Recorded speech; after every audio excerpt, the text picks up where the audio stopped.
नमस्कार दोस्तों, मैं doctor Guddu, physician and diabetologist. आज इस वीडियो में हम डेंगू फीवर की बात करेंगे। डेंगू फीवर जो एक वायरल बुखार है और ये मलेरिया की तरह ही मच्छरों के काटने से होता है। डेंगू फीवर डेंगू वायरस से होता है और इसके 4 विभिन्न टाइप हैं जिसको हम सीरोटाइप भी कहते हैं, जिसमें डेन 1, डेन 2, डेन 3 तथा डेन 4 आते हैं। डेंगू फीवर की जो सिम्टोमेटोलॉजी होती है, जो इसका प्रेजेंटेशन होता है, वो डिपेंड करता है कि डेंगू बुखार किस प्रकार का है। ये माइल्ड डेंगू है, साधारण डेंगू बुखार है या फिर सीवियर डेंगू है, जिसके अंदर 2 चीज़ें आती हैं, जिसको डेंगू हेमरेजिक फीवर या फिर डेंगू हेमरेजिक फीवर तथा डेंगू शॉक सिंड्रोम बोलते हैं। जो साधारण डेंगू बुखार है उसमें उसकी जो लक्षण होते हैं, जो सिम्टोमेटोलॉजी होती है, उसमें तेज बुखार के साथ साथ शरीर में दर्द होता है, मांसपेशियों में दर्द हो सकता है, जोड़ों में दर्द हो सकता है, आँखों के पीछे दर्द होना, बहुत तेज सर का दर्द होना, पेट के ऊपरी भाग में दर्द रहना है, जी मचलाना, उल्टी होना, इसके कॉमन सिम्टोमेटोलॉजी होती है, जो कि साधारण डेंगू की पहचान होती है।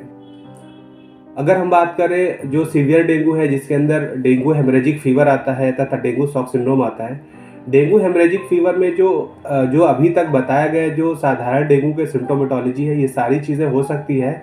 साथ में इसमें रक्तस्राव होता है, यानी कि ब्लीडिंग होती है, जो कि किसी भी फॉर्म में हो सकती है।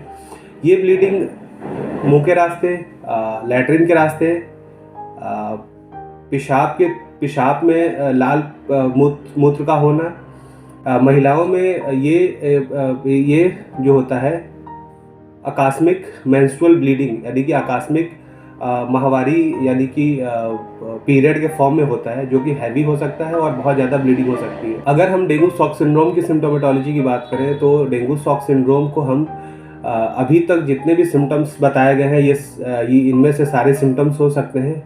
और साथ में इसमें मरीज़ के जो रक्तचाप होता है वो एक न्यूनतम स्तर से भी नीचे चला जाता है, और जब इसकी नाड़ी चेक करते हैं या इसका पल्स चेक करते हैं तो वो डिमिनिश हो जाता है और पल्स बिल्कुल फील नहीं होता है। यानी कि बीपी अगर न्यूनतम स्तर से भी नीचे चला जाएगा तो फिर ये शरीर के जो वाइटल्स ऑर्गन हैं वहाँ पे ब्लड की सप्लाई रुक जाती है, हैम्पर हो जाती है, और धीरे धीरे ये वाइटल्स ऑर्गन जो होते हैं वो धीरे धीरे खून की कमी की वजह से, सर्कुलेटरी कोलैप्स की वजह से धीरे धीरे काम करना बंद कर देते हैं, और फिर अंततः जो मरीज़ होता है उसकी मृत्यु भी हो सकती है। डेंगू से कितना डरने की ज़रूरत है? जैसे कि मैंने बताया कि जो माइल्ड डेंगू होता है, यानी कि जो साधारण डेंगू बुखार होता है, उसमें जो मरीज़ होता है उसको 5 से 7 दिन तक ये लक्षण हो सकते हैं और 5 से 7 दिन में वो पूर्णतः स्वस्थ हो जाता है।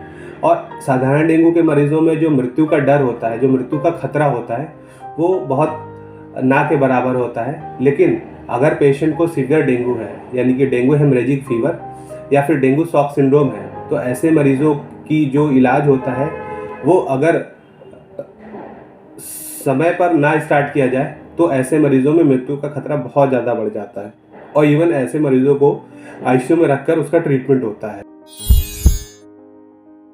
तो मैं बताना चाहूँगा कि पहले किसी भी व्यक्ति को अगर 2 या 3 दिन से ज़्यादा तेज बुखार आता है तो उसको विशेषज्ञ को दिखाने की ज़रूरत है। लेकिन अगर किसी कारणवश अगर वो किसी विशेषज्ञ को नहीं दिखा पाता, तो एक तो जो वार्निंग साइंस है, जो सीवियर डेंगू के जो वार्निंग साइंस है, जैसे अत्यधिक पेट में दर्द होना, रिकरेंट मतलब बार बार उल्टी का होना, ब्लीडिंग होना किसी भी अंग से, नाक से, या किसी भी फॉर्म में ब्लीडिंग होना, या फिर व्यक्ति का जो धीरे धीरे उसका बेहोशी की तरफ जाना, झटके आना, या जो अन्य जैसे ब्लड प्रेशर का बहुत ज़्यादा ड्रॉप हो जाना, एक न्यूनतम स्तर से नीचे चले जाना, इस तरह का कोई भी वार्निंग साइंस आता है तो मरीज़ को इसके लिए विजिलेंट रहना है और तुरंत अपने नज़दीकी अस्पताल या विशेषज्ञ के पास जाना है, जहाँ पे उचित समय पे उपचार हो सके।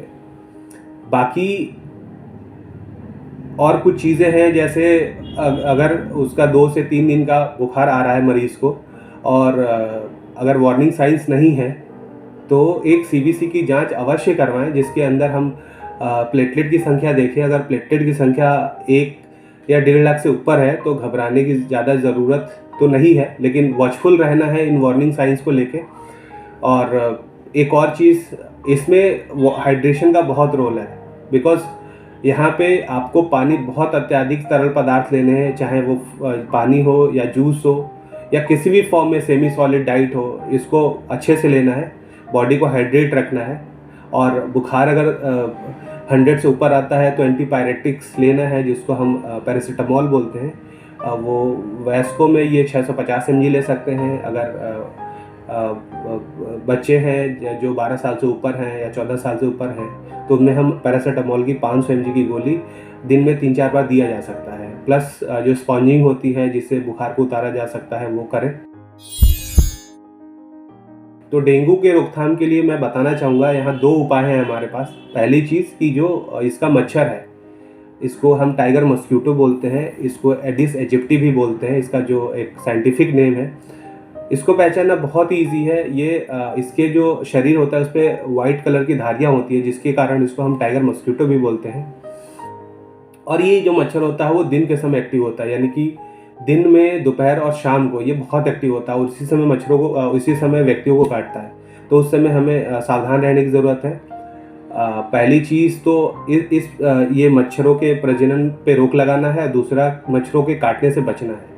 तो प्रजनन पे रोक लगाने के लिए हमें ये देखना है कि ये मच्छर स्थिर पानी में, साफ जल में ये प्रजनन करता है, तो ऐसे जगहों को नष्ट करना है, चाहे वो रुकी हुई नालियाँ हो, गड्ढा हो जिसके अंदर पानी भरा हो, गमले हो, टायर्स हो या टूटे फूटे बर्तन हो, बोतल हो, गमले हो, या फिर घरों में जैसे फ्रिज के नीचे जो पानी कलेक्ट करने के लिए होता है वो, एसी में कभी कभी पानी रुक जाता है, उसको क्लियर करें। और जो कूलर होता है उसमें जो पानी एकत्रित है उसको साफ़ करें। तो इस तरह हम जो ये मच्छर है इसके प्रजनन पर रोक लगा सकते हैं। दूसरी बात रही मच्छरों के काटने से कैसे बचें। पहली चीज़ तो जो बच्चे हैं उनको फुल स्लीव के कपड़े पहनाएं, कोई भी अंग उनका नग्न ना छोड़ें। और जो भी मॉस्किटो रिपेलेंट है, चाहे वो क्रीम हो, ऑइंटमेंट हो, स्प्रे हो या ऑयल हो, इसको अप्लाई करें और तभी बच्चों को बाहर खेलने के लिए जाने दें। अंततः हम बात करेंगे इसके उपचार की। तो अभी तक जो सीवियर डेंगू है उसका कोई डेफिनेट ट्रीटमेंट नहीं अवेलेबल है। इस ऐसे मरीजों को कंजर्वेटिव ही हॉस्पिटल में भी डिपेंड करता है क्या कंडीशन है पेशेंट की, आईसीयू में है या नॉन आईसीयू वार्ड्स में उनको ट्रीटमेंट देना होता है। लेकिन अगर ये साधारण डेंगू है और माइल्ड डेंगू है तो ऐसे मरीजों में बस हमें शरीर में जो बुखार है उसके लिए एंटीपायरेटिक्स लेना है, शरीर को हाइड्रेटेड रखना है और इस चीज़ का ध्यान रखना है कि अगर वार्निंग साइंस आते हैं तो उसके लिए विजिलेंट रहना है। ये वीडियो बनाने का मुख्य लक्ष्य है जनमानस में जो स्वास्थ्य के प्रति अवेयरनेस है, डेंगू के प्रति जो अवेयरनेस है उसको बढ़ाना।